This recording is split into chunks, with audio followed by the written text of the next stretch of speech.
Rumput laut merupakan bagian dari alga.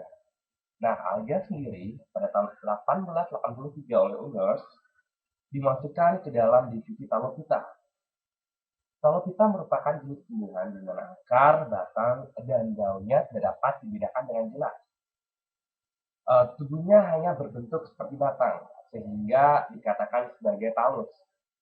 Talus ini ada yang tersusun uniseluler atau satu sel saja, yaitu biasanya berbentuk benang-benang atau pita, atau bisa juga terus berbentuk multiseluler, yaitu terdiri dari banyak sel, yang biasanya berbentuk lembaran. Menurut perkembangannya, pada awal mulanya rumput laut pertama kali ditemukan oleh bangsa Cina pada tahun 2700 sebelum Masehi. Pada zamannya dahulu, rumput laut digunakan sebagai bahan makanan, yaitu sebagai sayuran, serta bahan obat-obatan. Kemudian pada tahun 63 sebelum Masehi, bangsa Romawi kuno menggunakan rumput laut sebagai bahan utama pembuatan kosmetik. Dan sekarang yang kita lihat, rumput laut tidak terbatas hanya pada olahan makanan ataupun kosmetik saja. Tapi sekarang juga digunakan dalam industri manufacturing, bahkan dalam industri fashion.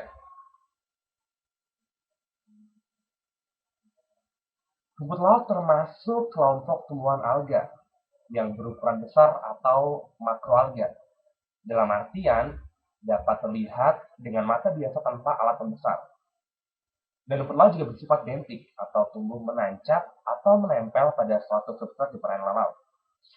Alga yang disebut rumput laut ini dapat dibedakan menjadi 3 bagian, yaitu pertama, kelompok alga merah atau Rhodophyceae, yang kedua yaitu kelompok alga coklat atau Phaeophyceae, dan yang ketiga yaitu kelompok alga hijau atau Chlorophyceae.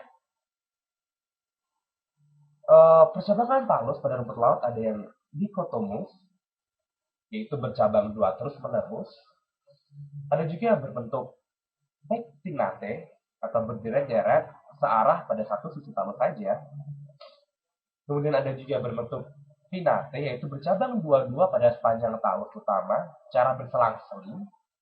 Dan juga berbentuk verticillate, yaitu cabangnya berpusat melingkari aksis atau sumbu utama saja. Dan ada juga yang sederhana, tidak bercabang. Sifat substansi talus sendiri ada yang bersifat seperti gelatin, ada yang bersifat juga keras karena diliputi atau mengandung zat kapur. Ada juga yang lunak seperti tulang rawan, ada juga yang berserabut. Namun dan masih banyak lagi bentuk-bentuk dari talus ini. Rumput laut sendiri memiliki pigmen hijau daun yang disebut sebagai klorofil, sehingga rumput laut dapat melakukan proses fotosintesis. Selain itu juga rumput laut juga memiliki pigmen-pigmen tambahan yang juga dominan di dalam talus ini.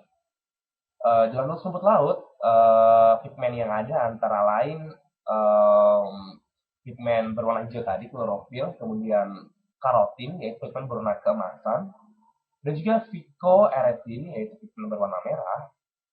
Kemudian ada juga phycocyanin, pigmen berwarna biru, dan juga phycoxanthin, pigmen berwarna perang atau coklat, dan ada juga xanthophyll, yaitu pigmen berwarna kuning.